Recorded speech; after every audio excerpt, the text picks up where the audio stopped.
sosok M, bandar narkoba di Bangkalan, 7 bangunan disita aparat, dari kos-kosan hingga rumah mewah. Upaya tegas pemberantasan peredaran narkoba di Madura kembali dilakukan aparat kepolisian.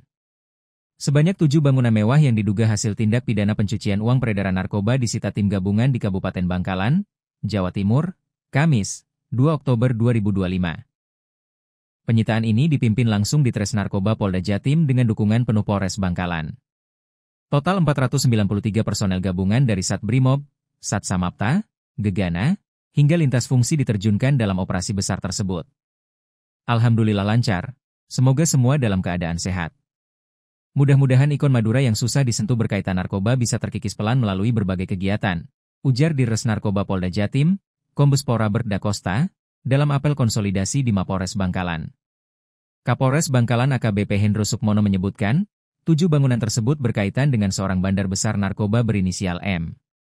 Polisi sebelumnya sudah melayangkan 2 kali panggilan resmi, namun M tidak hadir.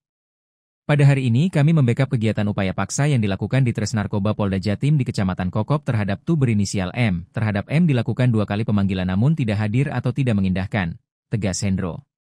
Dasar tindakan ini, jelas Hendro, sesuai dengan pasal 112 ayat 2, KUHP yang memberi kewenangan bagi penyidik untuk melakukan penggeledahan dan penyitaan.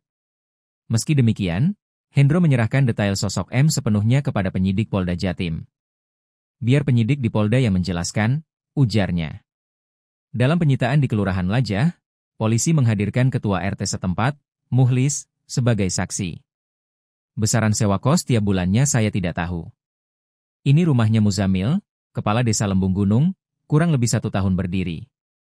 Saya tahunya kalau ada penyitaan, kemarin sore diberitahu pihak Polres, kata Muhlis.